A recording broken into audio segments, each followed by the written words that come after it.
സത്യം പറഞ്ഞാൽ ഈ ഒരു സിനിമ എനിക്ക് ചെയ്യുന്ന സമയത്ത് ഞാൻ ഈ ക്യാരക്ടർ എന്നിലേക്ക് വന്നപ്പോൾ ഞാൻ ആദ്യം എനിക്ക് ഒരു റിലേഷൻ തോന്നി. കാരണം വേറെ ഒന്നല്ല, ഒരു കൊറോണയുടെ ഒരു ഫീൽ ഒറ്റപ്പെടലൊക്കെ എന്താണ് എങ്ങനെയായിരിക്കും ഇങ്ങനെ ഒരു സാഹചര്യത്തിൽ വന്നിട്ടുണ്ടാവുക, ഇവിടെ ഒരു ഹാർട്ട് ടച്ചിങ് ആയി ഫീൽ ചെയ്തു. അതുകൊണ്ട് മാത്രമാണ് ഈ കഥാപാത്രം എടുത്തത്. അവിടെ ചെന്നു ആ സമയത്തൊക്കെ ഞാൻ ഭയങ്കര വെജിറ്റേറിയൻ ആയിരുന്നു.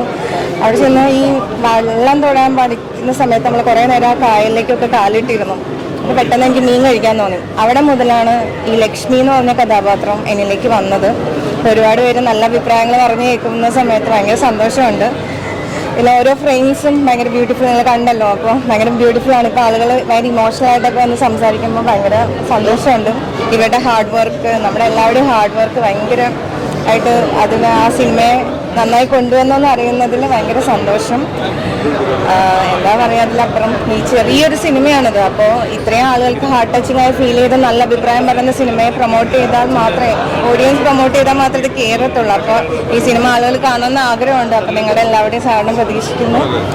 ഈ എൻ്റെ കൂടെ നിന്ന ഈ ക്രൂവിനും പ്രൊഡ്യൂസേഴ്സിനും, നമ്മളുടെ അടുത്ത ഒരു ലേഡി പ്രൊഡ്യൂസറാണ് ജോളി ചേച്ചി. അപ്പം എല്ലാവരുടെയും സപ്പോർട്ടും സുധിച്ചേനും ഇതിലെ കാസ്റ്റിംഗ് ക്രൂ എല്ലാവർക്കും ഞാൻ നന്ദി പറയുന്നു. ഇത്ര ഒരു നല്ല സിനിമ എനിക്ക് തന്നതിന്, നല്ലൊരു കഥാപാത്രം തന്നതിന്. ഒരുപാട് കാലത്തിന് ശേഷം, ഒരു ഗ്യാപ്പിന് ശേഷമാണ് ഞാൻ സിനിമകൾ ചെയ്യുന്നത്. വളരെ മനോഹരമായ ഒരു വളരെ ആഴത്തിലുള്ള കഥാപാത്രം തന്നതിന് വളരെ നന്ദി, സന്തോഷം. ശരിക്കും കൊറോണ സമയത്ത് നമ്മൾ ഓരോരുത്തർ അനുഭവിച്ചതിനെ കുറിച്ച് തുറന്നു കാണിക്കുന്ന ഒരു ചിത്രമാണ് ഇതിൽ. ശരിക്കും പറഞ്ഞ ഒരു ആ രോഗത്തിന് പേടിയായിട്ട് മനുഷ്യത്വം മറന്നു പോകുന്ന ഒരുപാട് പേരാണ് ഈ ഒരു അവസ്ഥ ഈ സിനിമയിൽ ഉണ്ടാക്കിയത്. പിന്നെ ഭ്രാന്ത് എന്ന് പറഞ്ഞൊരു അവസ്ഥ ശരിക്കും പറഞ്ഞാൽ സംഭവിച്ച എനിക്ക് കേട്ടിട്ടുണ്ട്. ഈ കൊറോണ കാലമല്ല, ഏത് നാട്ടിൽ അവൻ എന്നും ഭ്രാന്തനാണ്, ചാപ്പ് കുത്തും അവനെ, എന്താണ് ഭ്രാന്തനാണെന്ന് പറഞ്ഞു. ഇനി എന്ന് അവൻ്റെ ഭ്രാന്ത് മാറിയാലും അവൻ ഭ്രാന്തനാണ്. ഒരുപാട് പേര് ചാപ്പ കുത്തുന്ന ഒരു സ്ഥലമാണ് നമ്മുടെ കേരളം. ഇപ്പം എന്താണെങ്കിലും ഒരു ചെറിയൊരു കേസിൽ പെട്ടവൻ ആ പ്രശ്നക്കാരനായി, അല്ലെങ്കിൽ ഒരു അഭിപ്രായം പറഞ്ഞ ആൾ അഹങ്കാരി, അങ്ങനെ ഒരുപാട് കാര്യങ്ങൾ ചാപ്പ കുത്തുന്ന ഒരിടം തന്നെയാണ് നമ്മുടെ നാട്. അപ്പോൾ ആ ചാപ്പകുത്ത് എന്ന് പറഞ്ഞാൽ ശരിക്കും ഒരു ഭ്രാന്തനായിട്ട് ഒരാളെ ചാപ്പകുത്തി അവൻ്റെ ഭ്രാന്ത് മാറിയാലും സമൂഹം അവനെ ചാപ്പ കുത്തും. അത് തന്നെയാണ് ചാപ്പകുത്തും.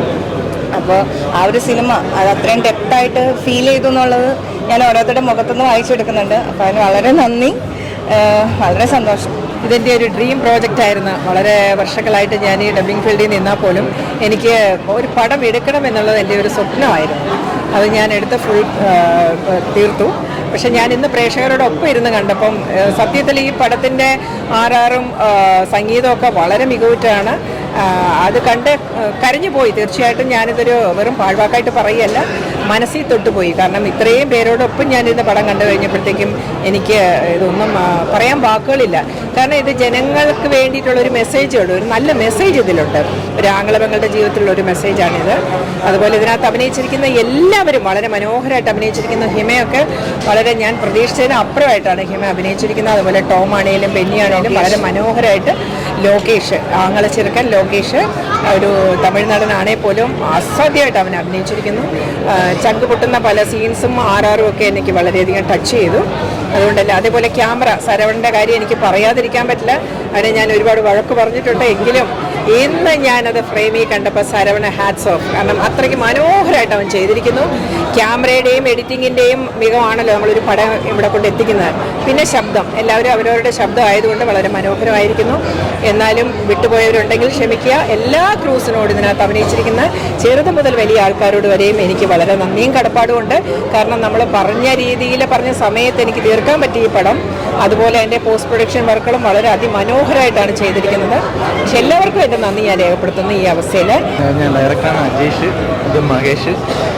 സിനിമയെക്കുറിച്ച് പറയാനെന്ന് പറഞ്ഞാൽ ശരിക്കും ഇനി പറയേണ്ടത് പ്രേക്ഷകരാണ് ഇനി. നമ്മൾ കേരളത്തിലുടനീളം നമ്മളിപ്പോൾ റിലീസ് വെച്ചിട്ടുണ്ട്. ഒരു കുഞ്ഞ് സിനിമയാണെങ്കിൽ പോലും നല്ല രീതിയിലുള്ള റെസ്പോൺസാണ് ഇപ്പം രാവിലെ മുതൽ അറിയാൻ പറ്റുന്നത്. സിനിമയെ സംബന്ധിച്ചോളം ഒരു തനി നാടനായിട്ടുള്ളൊരു സിനിമയാണ്. കോവിഡിൻ്റെ പശ്ചാത്തലത്തിൽ ഉണ്ടായ ഒരു സിനിമയാണ്.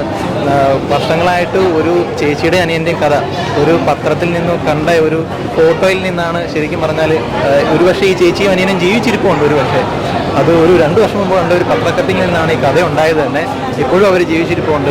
അവരുടെ കഥയാണ് ശരിക്കും. അതിനെ കോവിഡിൻ്റെ പശ്ചാത്തലത്തിൽ ഞങ്ങൾ എടുത്തുവെന്ന് മാത്രമേ ഉള്ളൂ.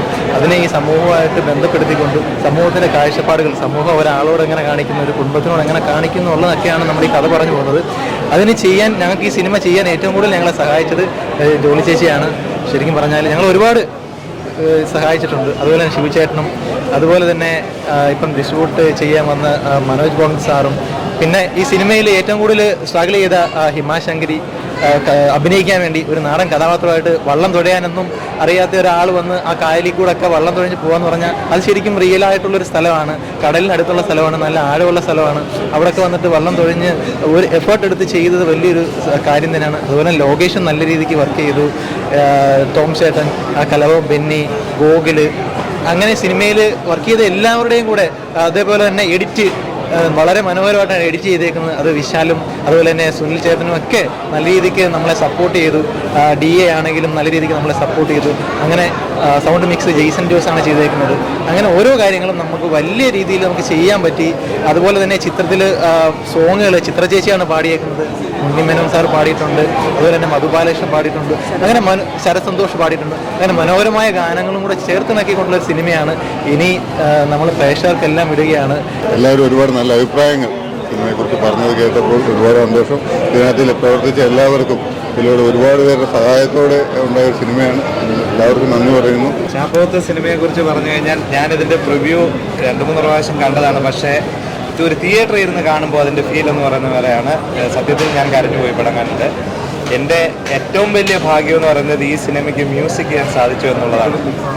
മനസ്സിൽ തൊട്ട് ഞാൻ പറയുകയാണ്.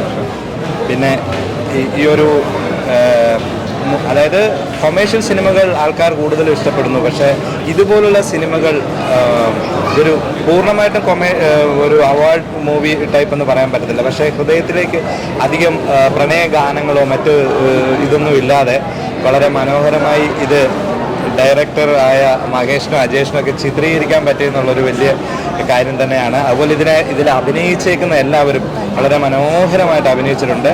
കൊച്ചുകുട്ടി മുതൽ വലിയ ആൾക്കാർ വരെ എല്ലാവരും വളരെ മനോഹരമായിട്ടുണ്ട് അഭിനയിച്ചിട്ടുണ്ട്. എനിക്ക് എടുത്തു പറയേണ്ട ഒരു കാര്യം എന്ന് പറഞ്ഞു കഴിഞ്ഞാൽ ഈ സിനിമയ്ക്ക് മ്യൂസിക് ചെയ്ത് ഇതിൻ്റെ പശ്ചാത്തല സംഗീതത്തിന് എനിക്ക് Dada Sahib Phalke film festival award ഉണ്ടായിരുന്നു. എതിരായിട്ട് ഒരുപാട് സിനിമകളുണ്ടായിരുന്നു. സീതാരാമം എന്ന സിനിമ മുതൽ അതിനവിടെ ഓപ്പോസിറ്റ് മത്സരത്തിനുണ്ടായിരുന്നു. പക്ഷേ നമ്മുടെ ഈ ചാപ്പകുത്ത് സിനിമയ്ക്കാണ് റീ റെക്കോർഡിങ്ങിന് എനിക്ക് അവാർഡ് കിട്ടിയത്. അതുപോലെ ഹൈദരാബാദ് ഏകദേശം 10-40ഓളം അവാർഡുകൾ പല കൺട്രീസിൽ നിന്ന് ഈ സിനിമയ്ക്ക് കിട്ടിയിട്ടുണ്ട്. ഇതുപോലുള്ള സിനിമകൾ ഇനിയും ഉണ്ടാവണമെന്ന് ഞാൻ പറയുന്നു. അത്രേ എനിക്ക് പറയാനുള്ളൂ. ഇതെൻ്റെ ഫസ്റ്റ് മൂവിയാണ്. അസിസ്റ്റന്റ് ഡയറക്ടറായിട്ട് വർക്ക് ചെയ്തു. പിന്നെ ആർട്ടിസ്റ്റാണ് ഈ മൂവിയിൽ. ഇത് ആക്ച്വലി ഞങ്ങളുടെ മാക്സിമം എഫേർട്ട് ഇട്ട് ചെയ്തൊരു മൂവിയാണ്. കാരണം എല്ലാ സൈഡിലും ഏറ്റവും പെർഫെക്റ്റ് ആക്കാൻ വേണ്ടി മാക്സിമം ഞങ്ങൾ ശ്രമിച്ചിട്ടുണ്ട്. അത് മാത്രമല്ല, ഇതിൻ്റെ ഒരുപാട് തവണ കണ്ടിട്ടുണ്ടെങ്കിലും തിയേറ്റർ എഫക്റ്റ് വളരെയധികം എന്താ പറയുക, ഒരു ഫീലിംഗ് ഉള്ള ഒരു ഹേർട്ട് ടച്ചിങ് ആയിട്ടുള്ളൊരു മൂവിയാണ്. സോ മാക്സിമം എല്ലാവരും തിയേറ്ററിൽ തന്നെ ഈ മൂവി കാണണം. സോ ഞങ്ങളെ സപ്പോർട്ട് ചെയ്യണം. നല്ല സിനിമ, ഹൃദയം നുറുങ്ങുന്ന വേദനയോടെ അവസാനം കാണേണ്ടി വന്നു. എല്ലാവരും നല്ല ഡൊമിനേറ്റിട്ടുണ്ട്. ബാക്കിയുള്ള എല്ലാവരും നല്ല ഇതിൽ തന്നെ ചെയ്തിട്ടുണ്ട്. പാട്ടുകളാണെങ്കിലും എല്ലാം നല്ല ഗംഭീരമായിട്ടുള്ള പാട്ടുകൾ.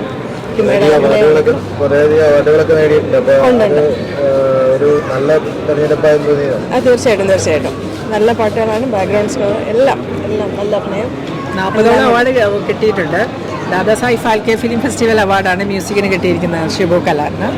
സോ ഇനിയും ഞങ്ങൾ അവാർഡ് ഒരുപാട് പ്രതീക്ഷിക്കുന്നു.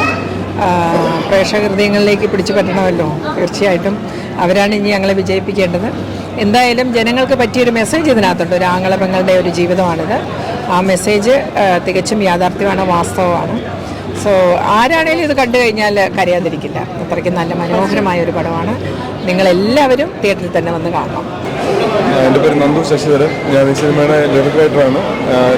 മൊത്തം 4 പാട്ടുകളുണ്ടായിരുന്നു. അതിനകത്ത് 2 പാട്ടുകളാണ് ഞാൻ എഴുതിയിരിക്കുന്നത്. അത് മധുബാലകൃഷ്ണൻ ചേട്ടനും ഉണ്ണിമേനോൻ സാറാണ് പാടിയിരിക്കുന്നത്. നല്ല ഗംഭീരമായിട്ട് പാട്ട് ചെയ്തിട്ടുണ്ട്, കമ്പോസ് ചെയ്തിട്ടുണ്ട്. ആ പാട്ട് അതിമനോഹരമായിട്ട് തന്നെ പിക്ചറൈസ് ചെയ്തിട്ടുണ്ട്.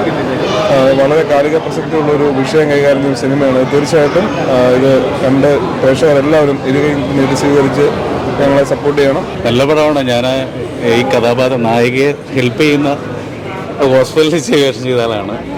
ഈ പടം കാണുന്ന ഓരോ വ്യക്തികളുടെയും ജീവിതത്തിൽ ടച്ച് ചെയ്യുന്ന ഒരു സിനിമയായിട്ടാണ്. സത്യത്തിൽ ഞാൻ അവിടെ ഇരുന്ന് എൻ്റെ കണ്ണ് ഏറനാണ്. കാര്യം ഒരു 20 വർഷത്തിന് ശേഷം ഇപ്പോൾ പടം നമ്മുടെ പടമാണെന്ന് പറയുന്നതല്ല, നല്ല ടച്ചിങ് പടമാണ്. ചെറിയ സിനിമയാണ്, എന്നാൽ വലിയ ഒരു ടച്ചിങ് ഉണ്ടാകുന്നുണ്ട് മനസ്സിന്. എല്ലാവരും മാക്സിമം ഈ സിനിമ കാണണം. പ്രേക്ഷകർ എല്ലാവരും തിയേറ്ററിൽ പോയി കാണുമെന്ന് മാത്രമേ ഞാൻ പറയുന്നുള്ളൂ. നല്ലൊരു സിനിമയാണ്. കാരണം എന്ന് വെച്ച് കഴിഞ്ഞാൽ നല്ല സങ്കടം വരുന്ന സീനുകളൊക്കെ ആ കൊറോണ കാലഘട്ടം വീണ്ടും നമ്മൾ ഓർമ്മിച്ചു. അതുപോലെ ഫീൽ ചെയ്യുന്നൊരു മൂവി. ആ തമിഴ് ആർട്ടിസ്റ്റല്ലേ അഭിനയിച്ചത്?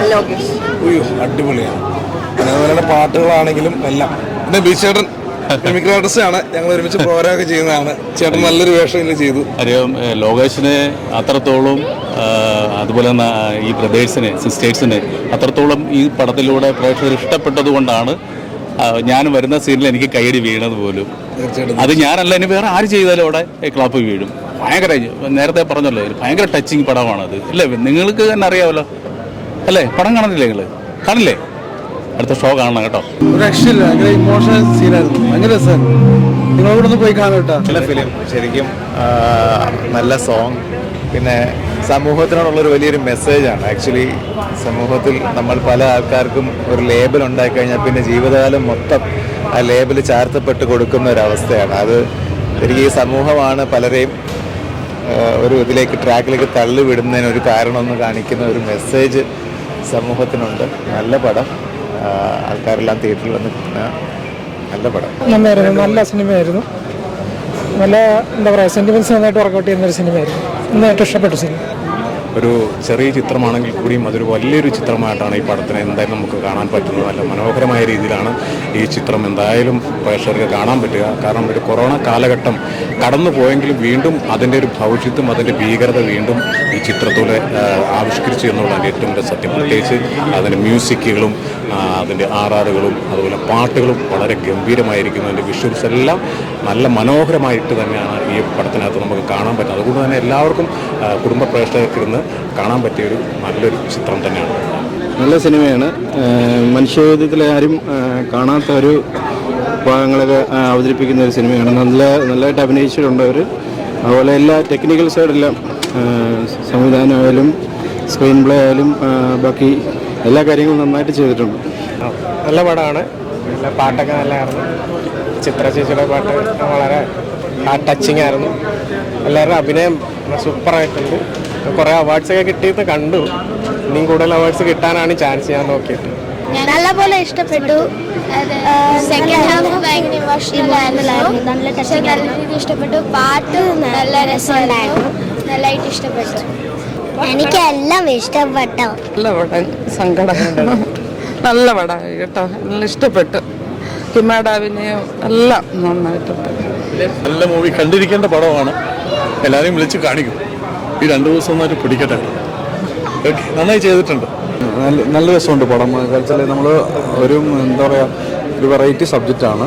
നമ്മൾ കുറേ നാളായിട്ട് നമ്മളിപ്പോൾ തിയേറ്ററിലെ അടിപൊളി പടങ്ങളാണ്, പക്ഷേ നമുക്കിരുന്ന് ആസ്വദിക്കാൻ പറ്റിയൊരു പടമാണ്. പിന്നെ ഒരുപാട് അവാർഡ്സ് കിട്ടിയിട്ടുണ്ട്. അപ്പോൾ തീർച്ചയായിട്ടും നിങ്ങളുടെ സപ്പോർട്ടാണ് ഈ പടത്തിന് വേണ്ടത്. എല്ലാവരും അതിന് വേണ്ടിയിട്ടുള്ള സപ്പോർട്ട് മാക്സിമം പ്രൊമോട്ട് ചെയ്യുക. തീർച്ചയായിട്ടും എല്ലാവരും വരട്ടെ. നല്ല ഫീലായിരുന്നു. നല്ല മൂവിയായിരുന്നു. ഭയങ്കര സിനിമാറ്റോഗ്രാഫി അതിഗംഭീരമായിട്ടുണ്ട്. ഫസ്റ്റ് ടൈം ഒരു മൂവിയാണെന്ന് ഇതിൻ്റെ ക്രൂ ഫുള്ള് ഡയറക്ടറും ക്രൂ ഒക്കെ ഫസ്റ്റ് ടൈം ചെയ്യുന്നതെന്നുള്ളൊരു ഫീലേ ഉണ്ടായില്ല. ഭയങ്കര രസമായിരുന്നു. പാട്ട്, ബാക്ക്ഗ്രൗണ്ട് സ്കോർ ഒക്കെ അസാധ്യമായിട്ടുണ്ട്. ഭയങ്കര നന്നായിട്ടുണ്ട്. എല്ലാവരും നന്നായിട്ട് അഭിനയിച്ചിട്ടുണ്ട്. നല്ല all the best for the crew. എന്തായാലും നന്നായിട്ട് വരട്ടെ. മികച്ചൊരു മൂവിയാണ്. നല്ല സിനിമയുടെ നല്ല അഭിനയ മുഹൂർത്തങ്ങളുണ്ട്. അഭിനയിച്ച എല്ലാവരും ഏകദേശം നന്നായി തന്നെ പെർഫോം ചെയ്തിട്ടുണ്ട്. നമ്മുടെ കൊറോണ കാലഘട്ടം നമ്മളെല്ലാം മറക്കാൻ ആഗ്രഹിക്കുന്ന കാലഘട്ടം, അത് ഓർമ്മപ്പെടുത്തുന്ന ഒരു സിനിമ കൂടിയാണ്. എന്തായാലും മികച്ച പ്രകടനങ്ങളും കുറേയധികം അവാർഡുകൾ കിട്ടിയിട്ടുണ്ട്. 40 അവാർഡുകൾ കിട്ടിയിട്ടുള്ള മൂവിയാണ്. ഇത്തരം ചെറിയ സിനിമകൾ പ്രൊമോട്ട് ചെയ്യേണ്ട ആവശ്യകതയാണ്. തീർച്ചയായിട്ടും എല്ലാവരും മൂവി കാണണമെന്നാണ് എൻ്റെ അഭിപ്രായം. നല്ല ഫിലിമായിരുന്നു. നമുക്ക് ഭയങ്കരമായിട്ട് ടച്ച് ചെയ്യുന്ന തരത്തിലുള്ള ആക്ടിങ്ങും ശരിക്കും കരച്ചിൽ വരുന്നുണ്ട്. കാരണം സഹോദരനും സഹോദരിയും തമ്മിലുള്ള ഒരു റിലേഷൻഷിപ്പ് അത് ഭയങ്കരമായിട്ട് അതിനകത്ത് എഫക്റ്റ് ചെയ്യുന്നുണ്ട്. വളരെ നല്ല ഫിലിം. എന്താ പറയുക, ഒരു നല്ല ഫീൽ ഗുഡ് മൂവി. എന്താ പറയുക, നല്ലതായിട്ട് റിലേറ്റ് ചെയ്യാൻ പറ്റി. നല്ല മ്യൂസിക് നന്നായിട്ട് ചെയ്തിട്ടുണ്ട് കേട്ടോ. അടിപൊളി ചെയ്തിട്ടുണ്ട്. ഫീൽ ഗുഡ് ഫിലിമാണ്. പിന്നെ ഡയറക്ഷൻ, ആക്ടേഴ്സ്, പിന്നെ ക്യാമറ ടീം, എഡിറ്റിംഗ് എല്ലാം സൂപ്പറായിരുന്നു. പലപ്പോഴും എഴുന്നേറ്റ് പോകാൻ തോന്നിയിട്ടുണ്ട്. കാരണം വെച്ചാൽ സിനിമ പോരായതുകൊണ്ടല്ല, ഇമോഷണലി താങ്ങാൻ പറ്റാഞ്ഞിട്ട് ഭയങ്കര ഫീലായിട്ട് ചെയ്തിട്ടുണ്ട്. ഹിമയാണെങ്കിലും അതിൽ അഭിനയിച്ച നന്നായിട്ടുണ്ടായിരുന്നു. ഒരു ചെറിയ സിനിമയാണ്, അതിൻ്റെ പരിമിതികൾക്കുള്ളിൽ അത് ചെയ്തിട്ടുണ്ട്. അപ്പോൾ അത് പ്രോത്സാഹിപ്പിക്കേണ്ടത് പ്രേക്ഷകരാണ്. തീർച്ചയായിട്ടും എല്ലാവരിലേക്കും ഈ സിനിമ എത്തണം. വളരെ കുറച്ച് നേരം കൊണ്ട് നല്ല രീതിയിൽ കൊറോണയുടെ സമയത്തുണ്ടായ പലരും ബുദ്ധിമുട്ട് അനുഭവിച്ചത് അത് കറക്റ്റായിട്ട് കൺവേ ചെയ്യുന്നുണ്ട് എന്നുള്ളത് വലിയൊരു കാര്യമാണ്. നന്നായിട്ടുണ്ട്, എനിക്ക് വളരെ ഇഷ്ടപ്പെട്ടു. കൊറോണ എന്നുള്ള മഹാമാരി നമ്മുടെ എല്ലാ ജനതയും ബുദ്ധിമുട്ടിച്ചതാണ്. അത് വളരെ മനോഹരമായി ചിത്രീകരിച്ച് അതിലെ പെർഫോമൻസ് എസ്പെഷ്യലി നന്നായിരുന്നു. ബോറടിക്കാതെ പോയൊരു പടമാണ്.